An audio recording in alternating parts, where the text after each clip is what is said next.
いきなりで申し訳ございませんが、チャンネル登録者4000人突破ありがとうございます。遊戯王支部の方が26000人なので、まだまだ遠く及びませんけどね。いや、5ヶ月でこれは十分でしょう。ということで、今後も様々なポケポケの企画動画を作っていきますので、まだの方はぜひチャンネル登録お願いいたします。今年中に1万人突破できたらすごいですね。では、早速本題に入ります。ついに、新パックにて、不思議な飴の実装が確定したということで、今回は不思議な飴を一足先に AI に50戦ほど使わせ、既存のデッキだったらどれが特に強くなるのかといったところを検証していきたいと思います。いきなり AI とか言っても、初見の人には伝わらないので、軽く説明してください。わかりました。当チャンネルでは、GPT やジェミニといった最新の AI を用いて、様々なポケポケの検証動画を作成してきました。最近は、スプレッドシート上に、ポケポケのシステムを再現し、それを AI に操作させることで、AI 同士の対戦を可能にしました。そのプレイの思考過程や反省などを可視化しながら、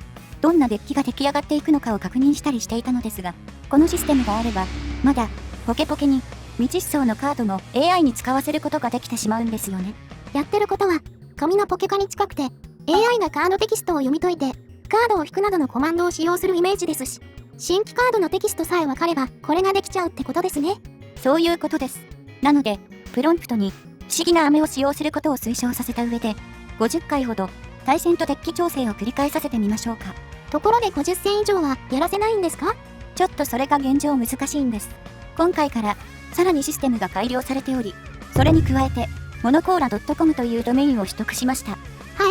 これで企業アカウント扱いになったので、ガスの一度の実行時間が最大30分となり、インターバルを挟む必要がなくなったことで、1試合10分ほどで完了できるようになったんですよね。言ってることが意味わからないんですが。ですが、それでも解決できない問題が一つ、コスト問題です。ああ。何度も AI と通信をする関係上、API 料金はかなりかかり、ジェミニであっても、50戦やらせたら、普通に1万円以上かかります。今後アホみたいに API 料金が下がるか、アホみたいに支援を受けられるかでもしない限りは、これ以上の試合数をこなさせるのは少し難しいかもしれませんね。ポケポケへの課金を抑えればいいのでは？それはモノコーラ所長に言ってください。さて、そんな生々しい話は置いておいて、早速まずは初期デッキを AI に組んでもらいましょう。今回から初回デッキ構築時にプレイのコツなどを生成させて AI 自身がそれを参照してプレイできるようにしております。プレイヤー A 側のデッキはこちらリザートン EX。 シンプルに強そうですね。新リザートンの方みたいですね。確かに1エネから一気にエネ加速ができるため、先行なら最速3ターン目に150点が飛ばせるということでかなり強いかもしれません。続いてプレイヤー B のデッキはこちらリザートン EX。 またミラーマッチですかと思いましたが、ファイヤー EX の採用有無など微妙に違いそうですね。さてこの差がどのような影響を生むのか楽しみですね。ではプレイグラウンドにセットしてゲーム開始。山札がシャッフルされ手札が配布されます。そして AI から最初のゲーム開始準備のコマンドが送られ、それが盤面に反映されます。おや、今回は AI の思考も右側に見えるようになっているんですね。相当文章が長いことが多く、文字サイズがめちゃくちゃ小さいのですが、そこはご了承ください。一時停止して拡大するなり何なりすれば読めるかなとは思います。さて、相当処理が早くなり、前みたいにカットで進めなくても良くなりましたので、シンプルに10倍速でお届けします。まずプレイヤー B の先行で、いきなりなんじゃもでマリガンしていきました。そして、ファイヤー EX を出して、大きなマントをつけて、番を終わりました。プレイヤー A のターン、いろいろやって、相手の人影に20点与えて終わりです。プレイヤー B は、不思議な飴が引けず、シンプルにリザードへと進化。しかしプレイヤー A が先に不思議な飴でリザードに EX に進化して、燃え上がるでエネ加速。プレイヤー B も進化しましたが、これはもう遅いですね。プレイヤー A は爆熱砲で、相手のリザードに EX に2回攻撃し、そのまま気絶。プレイヤー B 側は、当然、後ろにアタッカーが育っているわけもなく、不思議な飴を引けたものの、リザードン EX も手札にないため、そのままプレイヤー A が爆熱砲でファイヤー EX を落として勝利です。いや、展開早すぎないですか？10倍速がですか？いや、それもそうなんですけど、不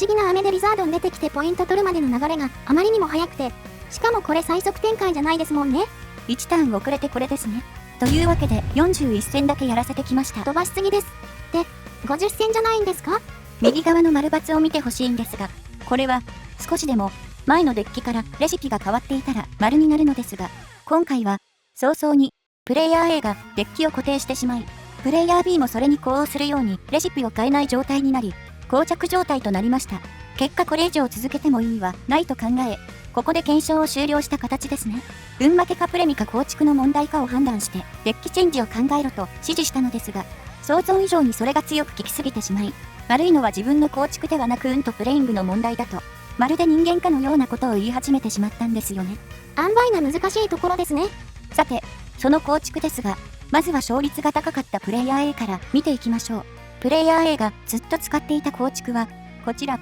リザードン EX。結局ですか。あ、でもリザードが抜けていますね。最初はリザードも採用されていましたが、サポートなどを優先させて、最終的に抜けていきましたね。なら、なぜニャースが入っているのかというところになりますが、この AI 対戦では、不思議な飴が推奨されていたため、ダークライ EX がほとんど出現せず、そういった環境なら、ニャースで殴ってドローしていくのも、動きとして悪くなさそうでした。がっつり回してパーツを揃えて、最速で、レッド170点を出そうと工夫しているのが伝わります。直近10戦の勝率を右側に出していますが、プレイヤー B がデッキを固定するまでは勝率9割近くで、固定されてからは、6、7割の勝率で落ち着いていますね。では、その対戦相手のプレイヤー B の最終的な構築はこちら。ゲンガー EX デッキ。AI はゲンガー好きですね。最初の AI 動画から何度も出てきてますし。最速先行2ターン目に着地なんてできようものなら最強です。特にプレイヤー A のように、決まったら勝ちを目指すためのデッキ分回し構築だと、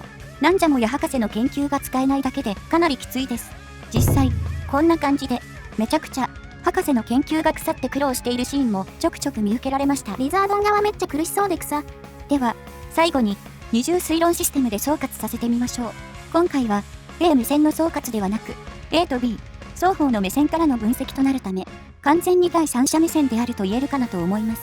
はい、4分ほど経つと結論が表示されます。デッキの分析、カードの分析、対戦の分析、それらを総括した最終的に AI が考える不思議な飴採用の既存デッキ最強構築は、こちら、リザードン EX と、なぜかファイヤー EX。なんで？